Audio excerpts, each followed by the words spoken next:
ulang-ulang. Terus apa tadi? Sekian presentasi dari kelompok kami. Apa? Langsung aja salah lagi ya. Atau nggak ini apabila ada kekurangan.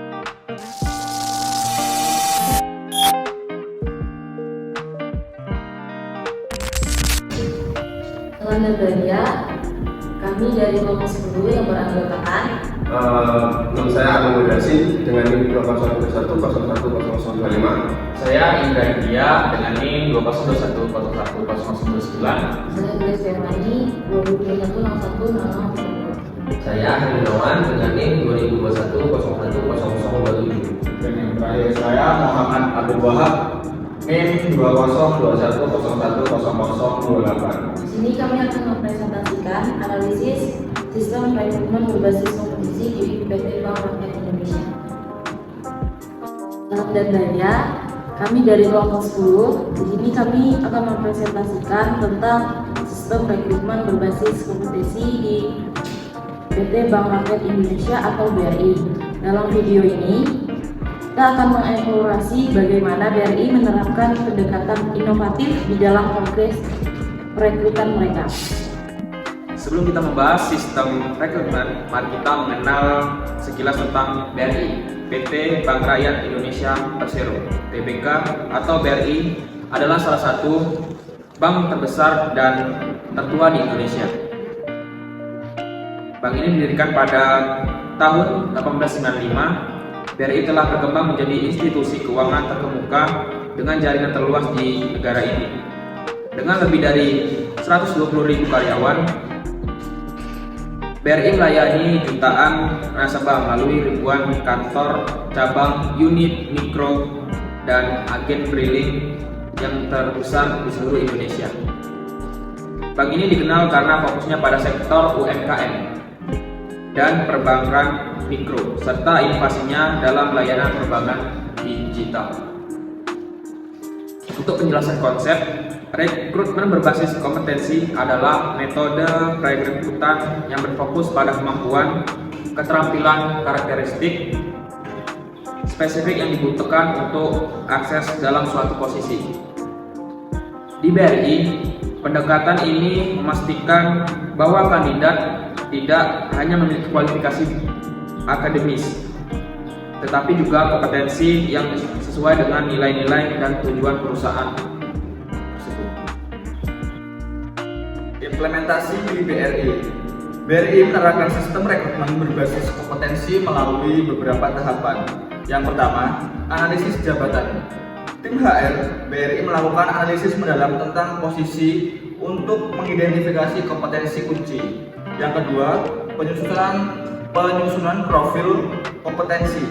Berdasarkan analisis, profil kompetensi dibuat untuk setiap posisi. Seleksi awal. Kandidat melewati tahap penyaringan awal berdasarkan kualifikasi dasar dan kompetensi yang dibutuhkan. Yang keempat, tes kompetensi.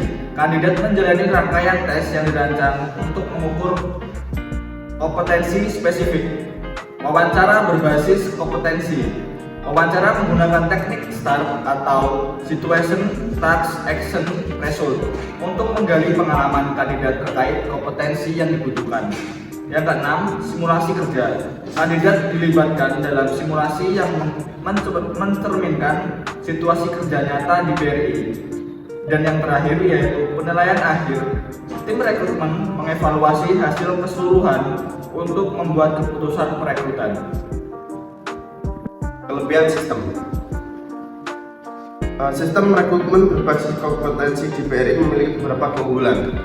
Yang pertama, peningkatan kualitas kandidat. BRI merekrut individu yang benar-benar sesuai dengan kebutuhan posisi. Yang kedua, objektivitas. Proses seleksi menjadi lebih terukur dan mengurangi bias subjektif. Yang ketiga, prediksi kinerja. Kompetensi yang diukur memiliki korelasi kuat dengan kinerja kerja di masa depan. Yang keempat, keselarasan dengan strategi perusahaan. Kompetensi yang dipilih diselaraskan dengan visi dan misi BRI. kita masuk ke bagian tantangan dan kekurangan. Meskipun efektif, sistem ini juga menghadapi beberapa tantangan. Yang pertama, biaya dan waktu. Proses rekrutmen menjadi lebih panjang dan membutuhkan investasi yang lebih besar. Yang kedua, kompleksitas. Membutuhkan pelatihan khusus bagi tim HR dan pewawancara. Yang ketiga, potensi over reliance atau terlalu bergantung pada kompetensi tertentu bisa mengabaikan potensi unik pada kandidat. Yang keempat, adaptasi keberlanjutan. Profil kompetensi perlu terus diperbarui seiring perubahan kebutuhan bisnis.